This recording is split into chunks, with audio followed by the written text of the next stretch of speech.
My name is Hope, and this is my story.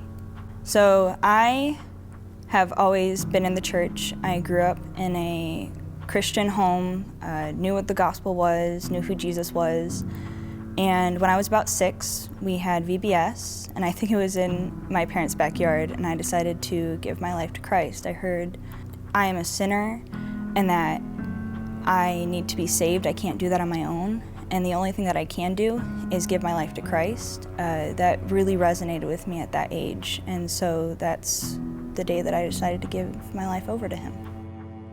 So about a year after I decided to give my life to Christ, I had this experience in school where there was a boy in my class would let me cut in front of him in line, which was super cool at the time, and because he was very popular.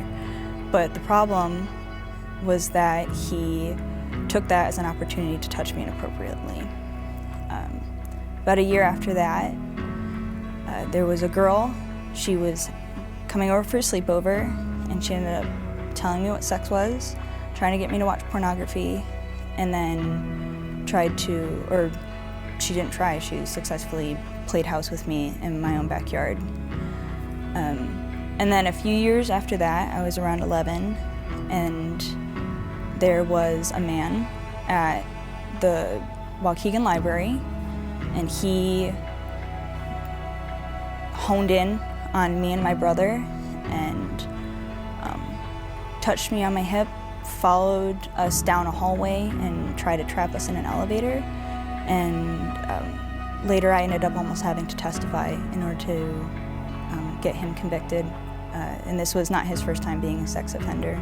These things happening at such a young age, before I really even understood what sex was at all, were devastating and extremely traumatizing. With the young boy, I ended up not being able to stand normally in lines. I would stand sideways because in my mind, I thought if I stand in front of a man and I stood normally, that was an invitation for him to touch me. And when the man had done what happened, I completely broke. I couldn't function normally in public. I could not leave my mother's side. I was a shell of who I used to be.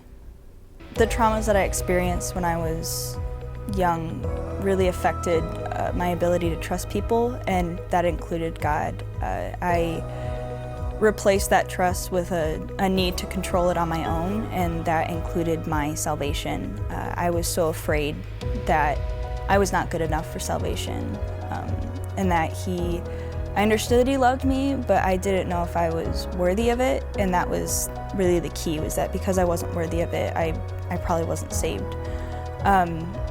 When I was a senior in high school, suddenly, I don't know where I was, when it happened, but I had this epiphany that's kind of the whole point, is that I can't earn my faith.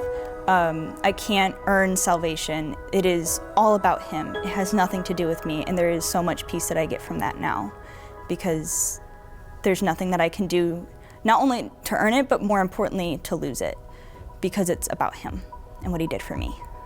I am afraid of what people would think, oh, she's 23 and she's been in the church her whole life, so like, ooh, why is she getting baptized now? And it's because I should, and I want to. I want to proclaim, and unabashedly so, that I am born anew and that I am completely changed because of Him.